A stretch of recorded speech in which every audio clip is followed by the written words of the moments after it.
हे करायला पाहिजे. कारण आजचे जे मुख्यमंत्री आहेत, मी काल मुद्दामून प्रेस कॉन्फरन्स घेतली. माणसं कशी बदलतात बघा. आपलं राज्य होतं तेव्हा हेच बोंबलत फिरत होते, ओला दुष्काळ जाहीर करा. आणि आता ते मुख्यमंत्री झाल्यानंतर बोलतायत की ओला दुष्काळी संज्ञाच नाहीये. नसेल, पण जनता संकटात आहे. खड्ड्यात घाला तुमच्या संज्ञा, पण त्यांना पहिली मदत द्या. मी कालही बोललोय, आधीही बोललोय, आजही परत बोलतोय की सगळे निकष बाजूला ठेवा आणि ज्यांचं ज्यांचं नुकसान झाले त्या शेतकऱ्यांना हेक्टरी 50,000 रुपये मदत ही केलीच पाहिजे. ज्याप्रमाणे आपलं सरकार होतं तेव्हा मी कोणीही न मागता, कोणताही निकष न लावता शेतकऱ्यांची कर्जमुक्ती केली होती.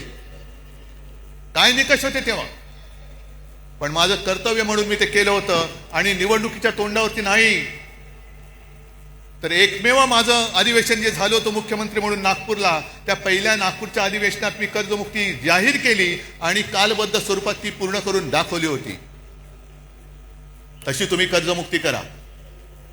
अजून यांची 2017 साली जाहीर केलेली कर्जमुक्ती अजून होते. अजून शेतकरी प्रतीक्षेत आहेत, लाभ कधी मिळणार. ते पण गेलं पाण्यात सोडून.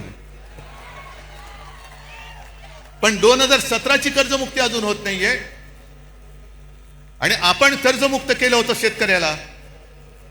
दरम्यान कोरोनाचं संकट आलं आणि एक गोष्ट थोडीशी राहिली होती, ज्याची सुरुवात केली होती की जो नियमित कर्ज परतफेड करतो त्याला 50,000 रुपये प्रोत्साहनपर राशी म्हणून आपण त्याला द्यायला सुरुवात केली होती. आपण सुरुवात केली आणि या गद्दारांनी त्यांच्या राशी पळवल्या आणि निघून गेले सुरत गुवाहाटीला. म्हणून ते अर्धवट राहिलं. पण आज आपला हा दसरा मेळावा होतोय. आणखीन 2-4 दसरा मेळावे झालेत.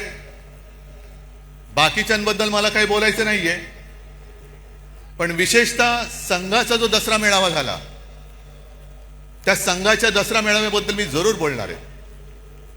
कारण 100 वर्ष ही काही थोडी थोडीची वर्ष नाहीये. आज काय योगायोग आहे कल्पना नाही मला, पण संघाची 100 वर्ष पूर्ण होत आहेत आणि नेमकी गांधी जयंती आहे. हा काय योगायोग म्हणायचं की काय मला कळत नाही. पण जशी संघाला 100 वर्ष होत आहेत, तसेच आज एक ज्येष्ठ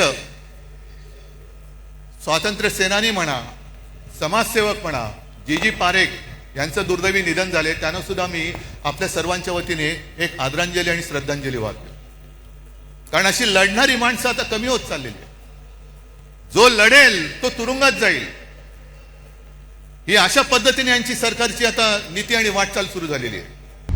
आता isakal.com आहे देशातील नंबर 1 ची मराठी न्यूज वेबसाईट. प्रत्येक अपडेटसाठी isakal.com ला नक्की भेट द्या.